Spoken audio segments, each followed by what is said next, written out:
എന്തോ കാപ്പി എന്തുവാ? ചപ്പാത്തി അല്ലേ? എല്ലാ ദിവസവും ചപ്പാത്തിയാ. പ്രത്യേകിച്ച് മാറ്റമൊന്നുമില്ല, മാറ്റം പ്രതീക്ഷിക്കുന്നില്ല. അപ്പൊ ചപ്പാത്തി എങ്കിൽ ചപ്പാത്തി കറി എന്തേലും തട്ടിക്കൂട്ടണം.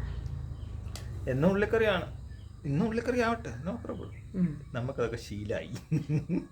അതുകൊണ്ടല്ല എന്തോ ഉണ്ടാക്കിയാലും ഇവിടെ കളയും ഇല്ലേ? എനിക്കറിയില്ല. ആ അതുകൊണ്ട് മാത്രമാണ് ഇന്ന് മുട്ട കൊണ്ടൊരു റോസ്റ്റ് ഉണ്ടാക്കാം. അപ്പം നമുക്ക് മുട്ട റോസ്റ്റ് ഉണ്ടാക്കാം. അത് 3-4 ദിവസമായി കഴിച്ചിട്ട്. മുട്ടയുടെ റോസ്റ്റ്.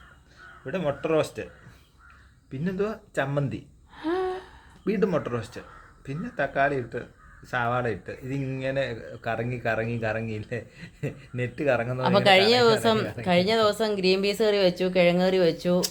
അതൊക്കെ എവിടെ പോയി? ഇപ്പം വേനലിൽ ഇപ്പം മഴ പെയ്തില്ലേ, അതൊക്കെ സംഭവിക്കും. വല്ലപ്പോഴും വേനൽ മഴ എന്ന് പറയുന്ന പോലെ ചൂടായിട്ടിരിക്കുമ്പോൾ മഴ പെയ്യുന്ന പോലെ വല്ലപ്പോഴും എന്തെങ്കിലും നല്ലതൊക്കെ കിട്ടും, സ്വാഭാവികം. അപ്പോൾ ഉള്ള കഞ്ഞി പാറ്റ ഇട്ടു. നാളെ മോന് മുട്ടയില്ല. കട്ട്.